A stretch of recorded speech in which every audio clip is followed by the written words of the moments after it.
Good afternoon. My name is Krista, and I want to invite you to join me for a wildflower walk in the woods. It is Friday, April the 4th, and it is a beautiful day. We've had several days like this, and those make the weather the last several days make for a lot of wildflower growing and great days to get out and take a look at them. I was fortunate enough yesterday to spend most of my day at the Boone County Center for Environmental Education. We are so privileged to have that center here in Boone County. We were filming for a 4th grade field trip. Today, I'm a little bit closer to home. I'm actually in a creek that runs behind my house here in beautiful Big Bone, Kentucky. So, my interest in wildflowers began last summer. Actually, it was late in the spring, and I went on a hiking trip to Red River Gorge. While I was there were some beautiful wildflowers in bloom, and it sparked my interest. I picked up a couple books, The Wildflowers and Ferns of Kentucky by Thomas Barnes and Wilson Francis, as well as Wildflowers of the Appalachian Trail. These are my guides for the activities that we'll be doing in the next couple segments. These are also how I started to learn about wildflowers. Alright, so as I mentioned, last summer was when I first started exploring wildflowers, and I decided to start making a wildflower life list. So what this is a list of the flowers that I've seen, where I've seen them, and when I've seen them. So, of course, since it was near the summer last year when it started, my life list only has summer and fall flowers right now. So that's what I'm inviting you to do today, to join me as I add to my life list of spring wildflowers. Today we're going to focus on Dutchman breeches, trout lily, and spring beauties. Our next segment, we'll take a look at some others. So what we have over here, we have Dutchman breeches. So, as you can see, the description, the name pretty much describes the actual flower. It does look like an upside down pair of pants. The leaf is a lacy style leaf, kind of reminds me of parsley. And this particular wildflower loves moist, rich soils. So if you kind of take a look at our environment here, we are on a hillside that runs into a creek. So this is exactly what we have here, moist, rich soil. They are abundant in this area here, but as we walk along the creek, you can find lots of them. They are statewide in Kentucky, so it's not just a wildflower that you will find in our region. Boone County is considered the bluegrass, part of the bluegrass region, but these flowers you will find anywhere in Kentucky. Alright, our next flower that we're going to talk about today is called the white trout lily. If you notice the white trout lily, it has a long stem, and the leaves are very close to being ground level, and they are also this really pretty mottled pattern. Looks like somebody just kind of splattered the leaf with brown paint.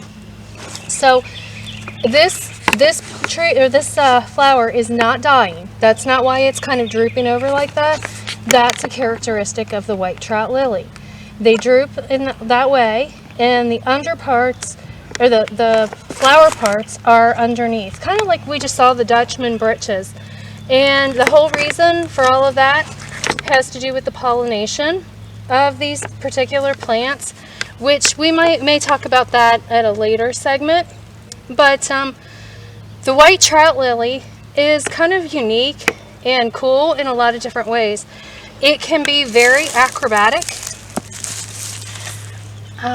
Over here is a white trout lily. You can kind of see how acrobatic they can be.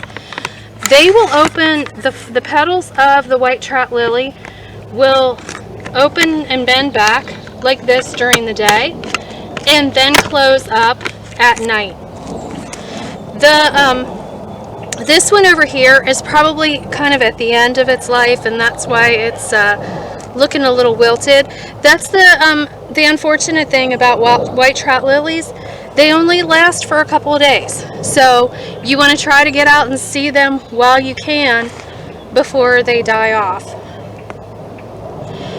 White trout lilies like wooded areas, typically near water, so they're similar to the Dutchman breeches in that they like moist soil.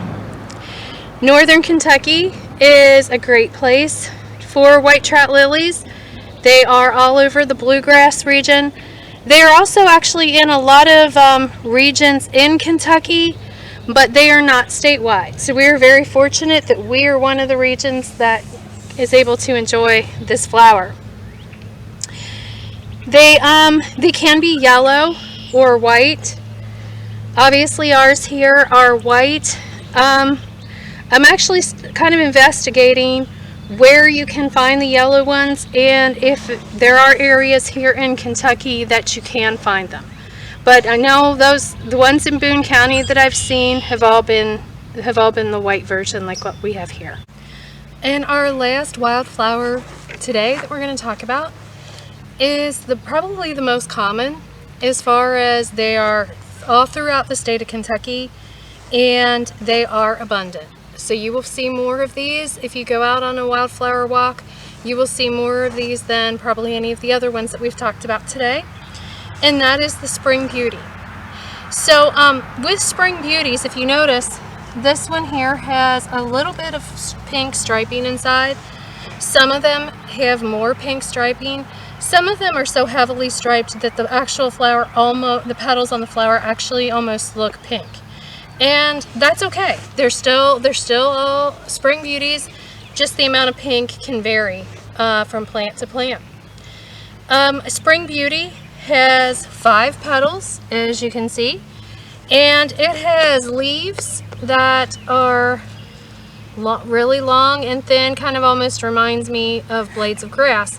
So the funny thing, when they first start coming up in the spring, you're going to notice before they flower, you'll see these leaves and you will just think it's grass. And then eventually the buds will pop up and the flowers will bloom, and you have these pretty little flowers scattered out throughout your field. And that's kind of where they like to hang out. They like to be in lawns, fields, roadsides, and wooded areas. I would say they probably like their soil a little bit drier than the 2 other flowers that we looked at today. But they seem to handle sun in fields quite well.